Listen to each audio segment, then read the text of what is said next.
Ukraine যুদ্ধে বড় সাফল্যের দিকে এগিয়ে যাচ্ছে রাশিয়া। ধীরে ধীরে ইউক্রেনের বিশাল অংশ তাদের অধীনে চলে আসছে, এমনটাই জানিয়েছে institute for the study of war বা ISW। তারা বলছে 2023 সালে রাশিয়া ইউক্রেনের যতটা দখল করেছিল তার চেয়ে 6 গুণ বেশি দখল করেছে চলতি বছর। ISW এর তথ্য উপাত্ত থেকে জানা যায়, রাশিয়ান সৈন্যরা এগিয়ে যাচ্ছে ইউক্রেনের পূর্বাঞ্চলীয় দনবাস এলাকায় দেশটির লজিস্টিক বা রসদ সরবরাহের গুরুত্বপূর্ণ স্থাপনার দিকে।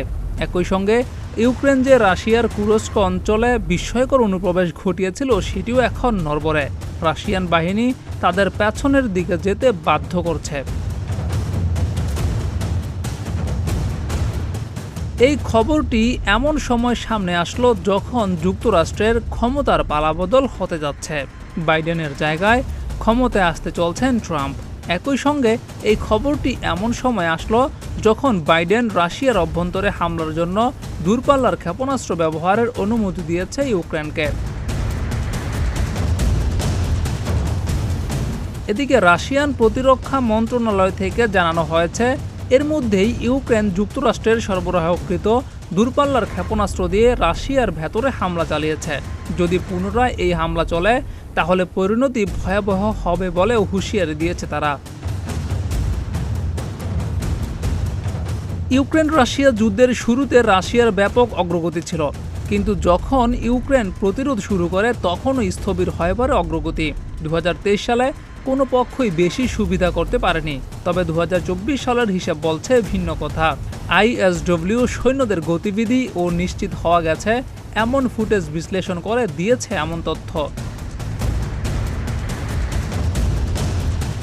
বিশ্লেষকরা বলছে, রাশিয়া এখনকার গতিতে অগ্রসর হতে থাকলে ইউক্রেনের পূর্বাঞ্চলীয় ফ্রন্ট ধসে পড়তে পারে।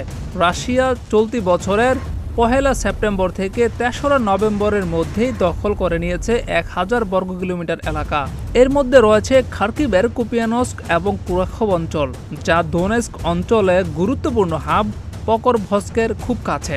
এর মধ্যে কুপিয়ানস্ক এবং ওস্কিল নদীর পূর্ব অঞ্চল 2022 সালে ইউক্রেন একবার মুক্ত করে নিলেও পরে রাশিয়া তা আবার দখল করে।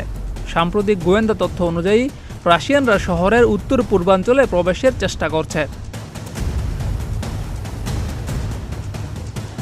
অন্যদিকে কুরস্কে রাশিয়ার 1171 বর্গ কিলোমিটার এলাকা এখন ইউক্রেনের নিয়ন্ত্রণে, যদিও এর মধ্যে অর্ধেক রাশিয়ান বাহিনী পুনর্দখল করেছে। তবে এই অগ্রগতির জন্য রাশিয়াকে অনেক মূল্য দিতে হয়েছে। বেশ কিছু সংস্থা নিশ্চিত করেছে 2022 সালে যুদ্ধ শুরু হওয়ার পর রাশিয়ার কমপক্ষে 78,300 এর সৈন্য।